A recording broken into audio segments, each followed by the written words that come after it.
Night of cups, 10 of swords, king of wands, bottom में आया है 6 ऑफ सॉर्ड्स। ओके, इससे पहले वाले वीक में कुछ तो भी आपकी लाइफ में छोटी मोटी, मुझे कोई ज्यादा मेजर नेगेटिव सिचुएशन नहीं लग रही है इस 10 ऑफ सॉर्ड्स के साथ। आपकी लाइफ में कुछ नेगेटिव सिचुएशन आ गई थी, तो आपने उसको बहुत अच्छे से फेस किया है और फाइनली आप उससे मूव ऑन हो गए इस वीक में। और मुझे लग रहा है कि इस वीक में देखिए नाइट ऑफ कप्स और किंग ऑफ वॉन्ड्स के साथ आप किसी को ऑफर देने का सोच रहे हैं या किसी से एक्सेप्ट करने का सोच रहे हैं ऑफर। अभी तक जो आप डिसाइड नहीं कर पा रहे थे कि आपको किसको ऑफर देना है या किस वे में ऑफर देना है, बट आपका माइंड एकदम सेट हो गया है कि आपको इस पर्सन को ही ऑफर देना है और इस वे में ऑफर देना है। ओके, तो नाइट ऑफ कप्स के साथ तो मुझे लग ही रहा है कि आप अपने माइंड को धीरे धीरे ही सही बट आगे बढ़ाने का सोच रहे हैं। और किंग ऑफ वॉन्ड्स के साथ आप या आपके पार्टनर में भी कुछ प्लेफुल एनर्जी में रहते थे, कभी सीरियस नहीं हुए, आपकी बातों को कभी सीरियस नहीं लिया या आपने अपने पर्सन की बातों को कभी सीरियस नहीं लिया। बट इस वीक में आप सारी चीजें सीरियसली करेंगे, क्योंकि आपने देख लिया कि लाइफ में अगर सीरियस नहीं होते हैं ना, कभी अगर ऐसे ही लाइफ चल रही है, ध्यान नहीं देना है, तो आपको इस सिचुएशन में जाना ही पड़ेगा, 10 ऑफ सॉर्ड्स की सिचुएशन में। इसलिए आप थोड़े से एक मैच्योरिटी टाइप की आपके अंदर आ गई है कि आपने डिसाइड किया, जो भी आपके डिसीजंस होंगे सोच समझ के आप लोगे। ऐसे ही नहीं कि किसी को भी ऑफर दे दिया या कोई भी अपनी लाइफ का बड़ा डिसीजन भी ऐसे ही अपने मन से ले लिया, ऐसे नहीं करोगे। आप बहुत ज्यादा उस पर सोचोगे, विचारोगे, उसके बाद एक्शन लोगे। ये आप में एक मैच्योरिटी मुझे दिख रही है। और मैं प्रोफेशनल लाइफ से बताना चाहूंगी, क्योंकि यहाँ किंग ऑफ वॉन्ड्स का कार्ड है, तो आपके पास आप जिस अपॉर्चुनिटी का, आप जिस ऑफर का, अपनी जॉब से रिलेटेड या अपने बिजनेस से रिलेटेड जिस चीज का भी वेट कर रहे थे, तो वो अपॉर्चुनिटी आपके पास आ रही है। जरूर देखिए, यहाँ पे है नाइट ऑफ कप्स और यहाँ किंग ऑफ वॉन्ड्स है, तो आप इस अपॉर्चुनिटी का वेट कर रहे हैं काफी टाइम से, लेकिन ये अपॉर्चुनिटी बीच में 10 ऑफ सॉर्ड्स से होती हुए आ रही है आपके पास। मतलब काफी वेट किया है आपने, काफी इंतजार किया है, काफी आपने धक्के भी खाए हैं जॉब से रिलेटेड या बिजनेस में, लेकिन फाइनली आपके पास अपॉर्चुनिटी आएगी और आप एक किंग की पोजीशन में आ जाओगे। आपको मतलब ये होता है कि जिसकी लाइफ में स्ट्रगल होता है ना, वही उस चीज की वैल्यू कर पाता है, आगे लोगों को इंस्पायर कर पाता है। तो आप में वही क्वालिटी आ रही है। जरूर आपने 10 ऑफ सॉर्ड देखा है अपनी करियर लाइफ में या बिजनेस में, लेकिन अब आप देखिए किंग की पोजीशन में आ गए। ओके, तो आपको कोई टेंशन तो मुझे मेजर दिखाई नहीं दे रही है, बस छोटी मोटी अगर कोई टेंशन होगी भी तो शॉर्ट आउट हो जाएगी। अब आपके पार्टनर देखते हैं किस एनर्जी में चल रहे हैं फिलहाल। 5 of pentacles, night of pentacle, 7 of cups and bottom में आया है 6 ऑफ कप्स। ओके, आपके पार्टनर मुझे लग रहा है कुछ लोगों को तो यहाँ कोल्ड शोल्डर दे के गए, कुछ लोगों को मतलब अकेले ही छोड़ के चले गए। कब चले गए, कैसे चले गए, किसी को नहीं पता। आप भी सोच रहे हो कि भाई ऐसा कैसे हो सकता है, अचानक से उस पर्सन का पता ही नहीं है कहाँ चला गया है ना। आप तो इंतजार करते ही रह गए, बट वो पर्सन कहाँ चला गया आपको खुद नहीं पता। क्यों चला गया, मे बी उनके पास ऑप्शंस बहुत थे या उनकी प्रोफेशनल लाइफ को लेके वो बहुत ही ज्यादा सीरियस थे, तो वो आप पे ध्यान ना देके अपनी प्रोफेशनल लाइफ पे ध्यान देने लगे, अपने बिजनेस, अपने करियर, अपनी जॉब पे ध्यान देने लगे।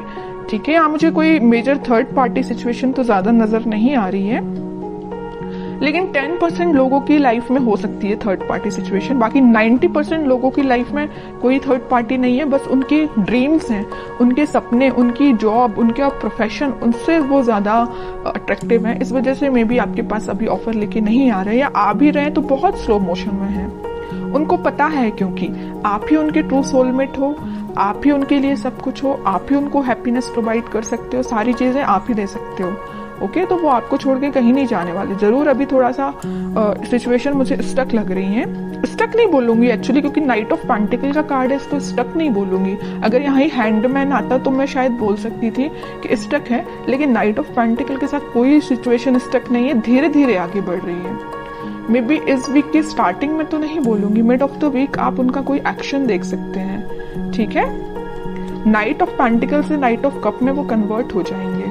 अभी देखिए पेंटिकल को ही लेके बैठे हुए हैं, अपने प्रोफेशन पे उनका पूरा ध्यान है, अपने ड्रीम्स, अपनी जॉब पे उनका ध्यान है, लेकिन धीरे धीरे उनका ध्यान फिर सोलमेट के साइड आएगा, कब के साइड आएगा। और मुझे लग रहा है यहाँ पे कुछ लोगों का रिलेशन 6 to 7 ईयर ओल्ड लग रहा है मुझे, इससे ज़्यादा भी हो सकता है, कम तो हो ही सकता है, लेकिन मैक्सिमम 6 to 7 ईयर्स लग रहा है। 10 of Wands, 3 of Wands and bottom में आया है व्हील ऑफ फॉर्च्यून।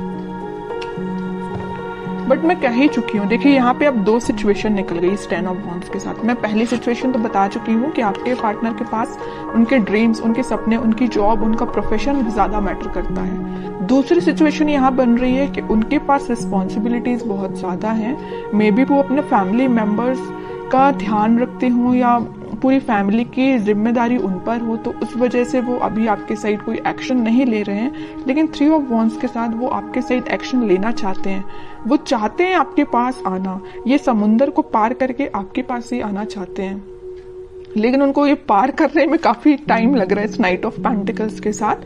तो आप देख लीजिए आपकी सिचुएशन क्या है दोनों सिचुएशंस में से। तो वो इस वीक में व्हील ऑफ फॉर्च्यून के साथ अपने टाइम का इंतजार करते हुए दिख रहे हैं। मे बी वो सोच रहे हैं कि जब राइट टाइम आएगा तो वो आपके साइड ऑफर लेके आएंगे, क्योंकि उनको बहुत अच्छे से पता है 4 ऑफ कप्स का और यहाँ 3 ऑफ वॉन्ड्स का है। तो उन्हें बहुत अच्छे से पता है कि आप उस साइड, समुंदर के उस साइड बैठे हुए हैं, उनके ऑफर का वेट कर रहे हैं, वो काफी टाइम से कर रहे हैं। अभी मुझे नहीं लग रहा कि रिसेंटली आपने वेट करना स्टार्ट किया है, आप काफी टाइम से उनका वेट कर रहे हैं। तो वो इस सिचुएशन का बस चेंज होने का वो भी वेट कर रहे हैं कि कब वो ये सिचुएशन, नेगेटिव सिचुएशन, थोड़ी सी, इसको मैं नेगेटिव नहीं बोलूंगी क्योंकि उनकी ये रिस्पॉन्सिबिलिटी है, अपनी फैमिली का ध्यान रखना ही उनकी रिस्पॉन्सिबिलिटी है। तो वे ये सोच रहे हैं कि कब वो रिस्पॉन्सिबिलिटी फुलफिल करके आपके साइड एक्शन लेंगे। ओके, अब उनका नेचर इतना ज्यादा बोलना चाहिए क्यूट टाइप का है कि यूनिवर्स उनका साथ दे रहा है, उनकी जो भी रिस्पॉन्सिबिलिटी है, उनके ड्रीम्स हैं, वो उसमें उनको हेल्प मिल रही है। और जैसे ही वो इससे निकलेंगे, इस व्हील ऑफ फॉर्च्यून के साथ आपके साइड कोई एक्शन लेंगे, तो यूनिवर्स ऐसा नहीं कि उनकी हेल्प कर रही है, यूनिवर्स आपकी भी हेल्प कर रही है। यहाँ पे देखिए ये जो हाथ दिख रहे हैं ना, आपको ऑफर लेके आ रही है यूनिवर्स ही, यूनिवर्स भेज रहे हैं आपके पास, तो आपकी भी मदद हो रही है यूनिवर्स के साइड से। ठीक है, काफी अच्छी, काफी मीन्स बोलूंगी मैं तो बहुत क्यूट टाइप की एनर्जी निकल के आई है। अब देखते हैं कि आपको क्या गाइडेंस फॉलो करना है इस वीक में। Moon, 8 of swords and bottom में आया है 2 of pentacle with lovers. Okay, आपकी एनर्जी तो लग रही है मुझे काफी ज्यादा आप इमोशनल काइंड के बंदे हैं। आप भी अपनी लाइफ में कुछ तो भी जगल कर रहे हैं, या आप समझ नहीं पा रहे हैं कि आपको वेट करना चाहिए, कि आपको अपनी लाइफ में आगे बढ़ना चाहिए। आप थोड़ा सा कंफ्यूजन मोड में चले गए हैं, क्योंकि आप बहुत ही इमोशनल काइंड के पर्सन हैं। अगर आप किसी का वेट करते हैं तो बहुत तरीके से वेट करते हैं, ऐसा नहीं है कि 1 महीने या 1 साल आपने वेट किया और आगे बढ़ती, ऐसा नहीं। आप बहुत डेडिकेटेड काइंड के पर्सन हैं। अगर आप प्रोफेशनल लाइफ में भी किसी चीज का वेट कर रहे हैं, किसी ऑफर का वेट कर रहे हैं, तो उसको भी बहुत तरीके से आप उसमें अपने एफर्ट्स लगाएंगे, उसके बाद वेट करेंगे। ओके, तो आप मुझे बहुत डेडिकेटेड काइंड के पर्सन लग रहे हैं। कोई भी आप किसी भी चीज में जल्दबाजी नहीं करते हैं। तो आप अपनी लाइफ के डिसीजंस पर पॉजिटिव तरीके से लीजिए, बाकी सब भगवान पे छोड़ दीजिए, यूनिवर्स पे छोड़ दीजिए। अनएक्सपेक्टेड वे में आपको रिजल्ट्स मिलेंगे।